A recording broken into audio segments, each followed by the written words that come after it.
அன்பு உறவுகளுக்கு இனிய வணக்கங்கள். கும்பராசி அன்பர்களுக்கு இந்த பரிகாரம் உடனடியா உங்க வாழ்க்கையில மிகப்பெரிய மாற்றத்தையும் திருப்பு முனையையும் ஏற்படுத்த போது உங்க பிரச்சனைகளை தீர்க்க இந்த பரிகாரம் 100% இல்ல 200% ஹெல்ப்ஃபுல்லாகவும் சப்போர்ட்டிவாகவும் இருக்க போது நிறைய பயனுள்ள தகவல்கள் இந்த வீடியோல கொடுத்திருக்கோம். கொஞ்சம் கூட வீடியோவை ஸ்கிப் பண்ணாம முடிஞ்ச வரைக்கும் முழுமையா பார்க்க முயற்சி செய்யுங்க. வாங்க வீடியோக்குள்ள போலாம். கும்பராசியை பொறுத்த வரைக்கும் அவிட்டம் 3-4 பாதங்கள், சதயம் 1-2-3-4 பாதங்கள், பூரட்டாதி 1-2-3 பாதத்தை உள்ளடக்கியது கும்பராசி. கும்பராசிக்கு அதிபதி சனி பகவான். வீடியோல சொல்லக்கூடிய பலன்கள் ஆண் பெண் இருப்பாளருக்கும் பொருந்தக்கூடிய பலன்கள். வாழ்க்கையில ஒவ்வொரு நிமிஷத்தையும் போராட்டமா வாழ்ந்துட்டு இருக்கக்கூடிய கும்பராசி அன்பர்களுக்கு சந்தோஷத்தை கொடுக்கறதுக்கு 2025 ரெடியாவே இருக்கு. ஏன்னா ஜன்ம சனி விலகுது, குடும்பஸ்தானத்திலிருந்து ராகு விலகுறார், பூர்வ புண்ணிய ஸ்தானத்துக்கு குரு பயிற்சியாளர். இதெல்லாம் ரொம்ப நல்ல விஷயம். இந்த கிரகநிலை பயிற்சிகள் கூடவே இந்த பரிகாரமும் நீங்க சேர்த்து செய்யும் போது மகிழ்ச்சியும் நிம்மதியும் பொங்கும். இந்த பரிகாரம் திடீர்னு தோன்றிய பரிகாரம் கிடையாது. வழி வழியா நம்ம முன்னோர்கள் ஃபாலோ பண்ணி பலன் பெற்ற ஒரு அற்புதமான பரிகாரம் இது. அதே சமயத்துல எளிமையான பரிகாரமும் கூட. நம்ம இதிகாச நூல்கள்ல குறிப்பிடப்பட்டிருக்கக்கூடிய மிக முக்கியமான பரிகாரம் இது. நீங்க வேணா உங்க தாத்தா பாட்டி உங்க பேரண்ட்ஸ் கிட்ட கேட்டு பாருங்க. இந்த பரிகாரம் நிறைய பேருக்கு தெரிஞ்சிருக்கும், அவங்க பண்ணி இருப்பாங்க சின்ன வயசுல. இந்த பரிகாரத்தை எந்த தினத்துல எப்படி நீங்க பண்ணீங்கன்னா முழு பலன் கிடைக்கும்ங்கிறத இந்த வீடியோல தெளிவாகவும் விரிவாகவும் பார்க்கலாம். இந்த பரிகாரம் செய்யறதுக்கு 3 1 ரூபாய் நாணயம் எடுத்துக்கோங்க. அந்த நாணயங்களை நல்லா கழுவி சுத்தம் செஞ்சு வச்சுட்டு மஞ்சள் நிற துணி எடுத்துக்கோங்க, அல்லது வெள்ளை துணியில கூட மஞ்சள் கலந்த தண்ணீர்ல தோய்த்து எடுத்தீங்கன்னா அந்த வெள்ளை துணி மஞ்சள் துணியா மாறிடும். அந்த துணியையும் பயன்படுத்திக்கலாம். இந்த பரிகாரம் செய்யறதுக்கு நீங்க கோவிலுக்கு போகணுங்கிற அவசியம் கிடையாது. உங்க வீட்டுல இருந்தே பூஜை அறையில இருந்தே பண்ணலாம். நீங்க பேச்சுலரா இருக்கீங்க, இல்ல ரூம் எடுத்து தங்கி இருக்கீங்க, உங்களுக்கு பூஜை அறை இல்லை அப்படின்னா ஒரு சுவாமி படத்தை வச்சுட்டு அந்த சுவாமி படத்துக்கு முன்னாடி உட்கார்ந்து கூட இந்த பரிகாரம் நீங்க செய்யலாம். இன்னொன்னு, பிரத்யேகமா இந்த நேரத்துல தான் பண்ணணும் அப்படிங்கிற அவசியமும் கிடையாது. இப்போ முதல் 1 ரூபாய் நாணயத்தை எடுத்துக்கோங்க. ஆனா இருந்தா உங்க குலதெய்வத்தை மனதார பிரார்த்தனை பண்ணிக்கிட்டு பரிகாரம் செய்ய ஆரம்பிக்கலாம். பெண்ணா இருந்தா தாய் வழி குலதெய்வம், தந்தை வழி குலதெய்வம், கணவன் வழி குலதெய்வம், 3 குலதெய்வத்தையும் மனதார பிரார்த்தனை பண்ணிக்கிட்டு 1 ரூபாய் நாணயத்தை அந்த மஞ்சள் துணியில முடிஞ்சு வைங்க. இது எப்ப பண்ணணும் அப்படின்னா பௌர்ணமி அன்னைக்கு இந்த பரிகாரம் பண்ணணும். நீங்க முடிஞ்சு வைக்கக்கூடிய முதல் 1 ரூபாய் நாணயத்தை பௌர்ணமி அன்னைக்கு மஞ்சள் நிற துணியில முடிஞ்சு வைங்க. இந்த பரிகாரம் மட்டும் பௌர்ணமி தினத்துல செய்யறதுனால மாலை 6 மணிக்கு மேல பரிகாரம் பண்றது விசேஷம். முடியாத பட்சத்துல நீங்க பகல் நேரத்திலையும் தாராளமா செய்யலாம், இரவு நேரத்திலையும் செய்யலாம். ஆனா மாலை 6 மணிக்கு பிறகு பரிகாரம் செய்யறது இன்னமும் விசேஷமா இருக்கும். இப்போ நீங்க இந்த 1 ரூபாய் நாணயத்தை முடிஞ்சு வைக்கும் போது என்ன வேண்டிக்கணும் அப்படின்னா, பினான்சியல் வைஸ் பொருளாதாரம் சம்பந்தமான பணம் சம்பந்தமான பிரச்சனை என்னென்ன இருக்கோ அது சம்பந்தமா வேண்டிக்கணும். ஏன்னா கும்பராசி என்பர்கள் 2024 பட்ட வேதனைகள்ங்கிறது ரொம்ப ரொம்ப அதிகம். அதுவும் கடந்த 5 மாதங்களா ரொம்ப ரொம்ப அதிகமான பிரச்சனைகளை ஃபேஸ் பண்ணிட்டு இருக்கீங்க. ஏன்னா இந்த பரிகாரத்துக்காக முடிஞ்சு வைக்கிறதுக்கு கூட பணம் இல்லாத நிலைமையில இருக்க கும்பராசி அன்பர்கள் கூட இருக்காங்க.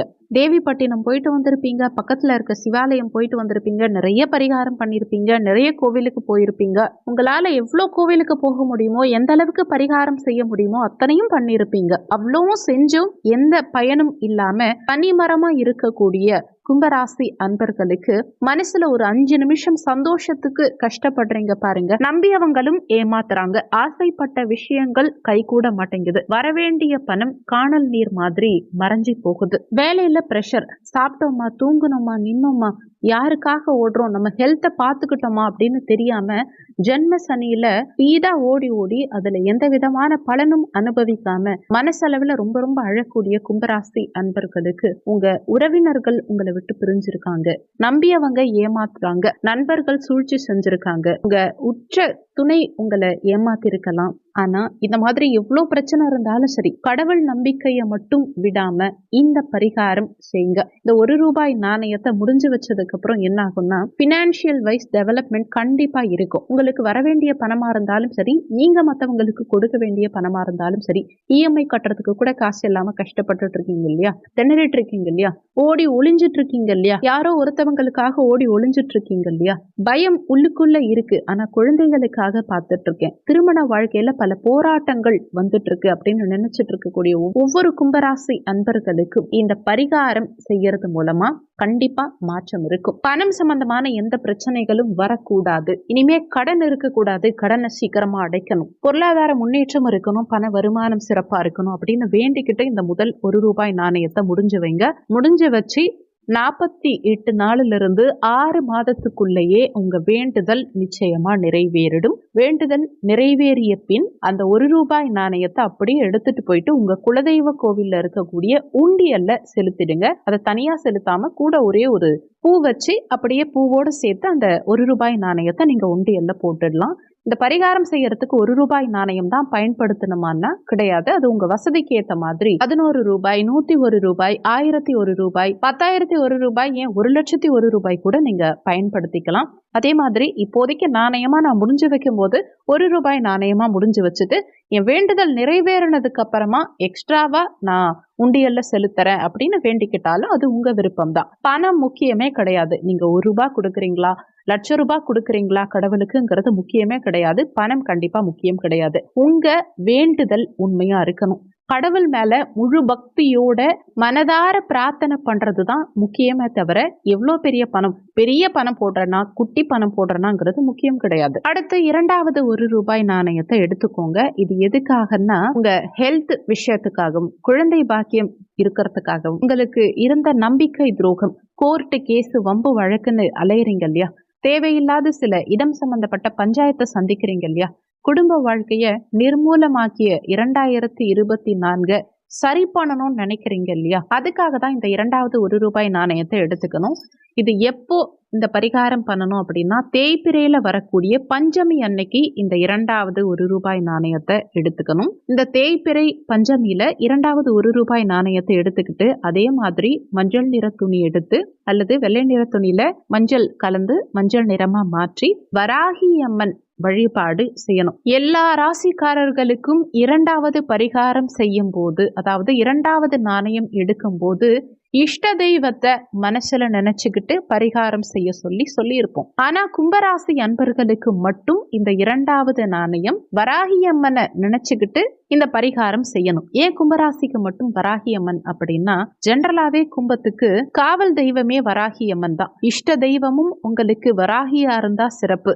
ஏன் உங்களுடைய பரிகார தெய்வமும் வராகி அம்மன் தான். பெயர்பட்ட வராகி அம்மனுக்கு உரித்தான ஒரு நாள் அப்படின்னா அது தேய்பிறை பஞ்சமி. அந்த தேய்பிறை பஞ்சமியில வராகி அம்மனை நினைச்சுக்கிட்டு இந்த ₹1 நாணயத்தை முடிஞ்சு வைங்க. நிறைய பேருக்கு டவுட்ஸ் இருக்கும், நிறைய பேர் கமெண்ட்ல எல்லாம் கூட கேக்குறீங்க, வராகி அம்மனை வீட்டில் வச்சுக்கலாமா, வராகி அம்மனுடைய சிலை வீட்டில் வச்சுக்கலாமா அப்படின்னா முடிஞ்ச வரைக்கும் தவிர்த்துக்கிறது நல்லது. போட்டோ வச்சுக்கலாம், பிரச்சனை கிடையாது. ஆனா சிலை வைக்கிறது அந்த அளவுக்கு விசேஷமா இருக்காது. அப்படி வச்சிருந்தீங்கன்னா தினமுமே அபிஷேகம் எல்லாம் பண்ணி ப்ராப்பரா நீங்க வணங்கினா மட்டும்தான் வீட்டுல வச்சுக்கணும். ஓகே, இப்போ வராகி அம்மனுடைய சிலைக்கு முன்னாடி உட்கார்ந்து இந்த இரண்டாவது ₹1 நாணயத்தை முடிஞ்சு வைங்க. முடிஞ்சு வைக்கும் போது உங்களுடைய கோரிக்கைகள் ஒவ்வொன்னா மனசுல வேண்டிக்கிட்டு வராகி அம்மனை மனதார பிரார்த்தனை பண்ணிக்கிட்டு இந்த இரண்டாவது ₹1 நாணயத்தை முடிஞ்சு வைங்க. இதுல முக்கியமான விஷயம் என்னன்னா, எந்த வராகி அம்மனை வேண்டுறீங்கிறது தான் முக்கியம். எந்த கோவில்ல இருக்கக்கூடிய வராகி அம்மனை வேண்டிக்கிறீங்களோ அந்த கோவிலுக்கு சென்று அந்த கோவில்ல இருக்கக்கூடிய உண்டியல்ல தான் இந்த நாணயத்தை நீங்க வேண்டுதல் நிறைவேறினதுக்கு அப்புறமா செலுத்தணுங்கிறது ரொம்ப முக்கியமான விஷயம். முடிஞ்ச வரைக்கும் உங்க வீட்டு பக்கத்திலேயே இருக்க கோவில்ல வராகி அம்மன் இருப்பாங்க இல்லையா, அந்த கோவில்ல இருக்கக்கூடிய வராகிய நினைச்சுக்கிட்டு இந்த பரிகாரம் நீங்க செஞ்சுக்கோங்க. அப்பதான் நீங்க திரும்ப செலுத்தும் போது உங்களுக்கு வசதியா இருக்கும். அடுத்து மூன்றாவது ₹1 நாணயத்தை எடுத்துக்கோங்க. ஜோதிடப்படி 3ஆம் இடம்ங்கிறது முயற்சி ஸ்தானம். மூன்றாவது பரிகாரம் இப்ப நீங்க செய்ய போறீங்க. 3ன்னும் போது இன்னொரு விஷயமும் சொல்வாங்க, பர்சனல், அதாவது தனிப்பட்ட ரகசிய வாழ்க்கைன்னு சொல்வாங்க. ஸோ கும்பராசி அன்பர்கள் என்னைக்குமே யாருக்கிட்ட எவ்வளோ க்ளோஸா பழகினாலும் சரி, தனிப்பட்ட சில விஷயங்களை மனசுல பூட்டி வச்சிருப்பாங்க. அதாவது அவங்களுக்குன்னு ஒரு சீக்ரெட் இருக்கும், ஒரு தனிப்பட்ட விஷயங்கள் அவங்களுக்குன்னு இல்லாம இருக்கவே இருக்காது. அதை யாருக்கிட்டையும் பகிர்ந்துக்கவும் முடியாது, அதுல ஏற்பட்ட பிரச்சனைகளை வெளிக்காட்டிக்கவும் முடியாது. ஸோ அவங்க மனசுல இருக்கக்கூடிய அந்த பிரச்சனைகள் சரியாகணும், அவங்க மனசுல இருக்கக்கூடிய சுனாமி சரியாகணும், அவங்க மனசுல அடிக்கடி வந்து போகக்கூடிய பூகம்பம் சரியாகணும், அவங்க வாழ்க்கையில 2024ஆம் ஆண்டுல வீசிய புயல் சரியாகணும் அப்படின்னு வேண்டிக்கிட்டு இந்த மூன்றாவது ₹1 நாணயத்தை எடுத்துக்கோங்க. இது எந்த தினத்துல பண்ணணும் அப்படின்னா, சனிக்கிழமை அன்னைக்கு இஷ்ட தெய்வம் உங்களுக்கு எந்த தெய்வம் பிடிக்குமோ அந்த தெய்வத்தை நினைச்சுக்கிட்டு 3வது ₹1 நாணயத்தை எடுத்து முடிஞ்சு வச்சு பரிகாரம் செய்ய போறீங்க. இஷ்ட தெய்வம்ங்கிறது அது சாய்பாபாவா இருக்கலாம், வராகி அம்மனா இருக்கலாம், முருகனா இருக்கலாம், அம்பிகையா இருக்கலாம், பெருமாளா இருக்கலாம், மகா பெரியவாவா இருக்கலாம், எந்த தெய்வமா வேணா இருக்கலாம். உங்களுக்கு பிடிச்ச எந்த தெய்வத்தை வேணாலும் நீங்க வேண்டிக்கலாம். ஆனா ஒரு விஷயம் நல்லா தெரிஞ்சு வச்சுக்கோங்க, இந்த 3வது நாணயம் எந்த தெய்வத்தை நினைச்சு நீங்க வேண்டுறீங்களோ, வேண்டுதல் நிறைவேறினதுக்கு அப்புறமாவும் அந்த தெய்வத்தினுடைய சன்னிதானத்துக்கு போயிட்டு தான் நீங்க அந்த நாணயத்தை திரும்ப செலுத்தணும். உதாரணத்துக்கு பழனி முருகனை நினைச்சு வேண்டிக்கிட்டு பரிகாரம் பண்ணிட்டு வேண்டுதல் நிறைவேறினதுக்கு அப்புறமா உங்க வீட்டு பக்கத்துல இருக்க இன்னொரு முருகன் ஆலயத்துல போயிட்டு இந்த நாணயத்தை திரும்ப செலுத்தக்கூடாது. பழனிக்கு வேண்டிக்கிட்டா பழனியில போயிட்டு தான் அந்த பரிகாரத்தை நீங்க முழுமையா நிறைவு செய்யணும். திருப்பதி பெருமாளுக்கு வேண்டிட்டு பக்கத்துல இருக்க பெருமாள் கோவில்ல போயிட்டு நாணயத்தை சாத்தக்கூடாது. எந்த தெய்வத்தை வேண்டுறீங்கிறது முக்கியம். அந்த தெய்வத்தினுடைய ஆலயம் சென்று தான் நீங்க அந்த நாணயத்தையும் திரும்ப செலுத்தணும். இந்த 3வது ₹1 நாணயத்தை வச்சு பரிகாரம் செய்யும் போது உங்களுடைய பர்சனல் தனிப்பட்ட உங்களுக்குன்னு ஏதாவது பிரச்சனை இருக்கும் இல்லையா, அந்த பிரச்சனை தீரணுங்கிறதுக்காக உங்களுக்காக வேண்டி இந்த பரிகாரத்தை நீங்க செஞ்சுக்கோங்க. நியாயமான கோரிக்கையை வேண்டினீங்கன்னா கண்டிப்பா 100% அது நடக்கும். ஏன்னா இது நிறைய பேருக்கு நடந்திருக்கு. முக்கியமா எந்தெந்த பரிகாரத்தை எந்த டைம்ல செய்யணுங்கிறது தான் முக்கியம். மறக்காம கண்டிப்பா இதே மாதிரி ஃபாலோ பண்ணி பயன்பெறுங்க. ஆனா இது ஆர்டரா தான் பண்ணணுங்கிற அவசியம் கிடையாது. முதல்ல தேய்பிறை பஞ்சமி வந்தா வராகி அம்மனை நினைச்சு வழிபாடு செஞ்சிடலாம். அடுத்து பௌர்ணமி வந்தா அந்த விஷயம் ஃபாலோ பண்ணிக்கோங்க. இல்ல சனிக்கிழமை வந்தா இந்த 3வது நாணயத்தை எடுத்து முடிஞ்சு வைங்க. இது ஆர்டரா தான் பண்ணணுங்கிற அவசியம் கிடையாது.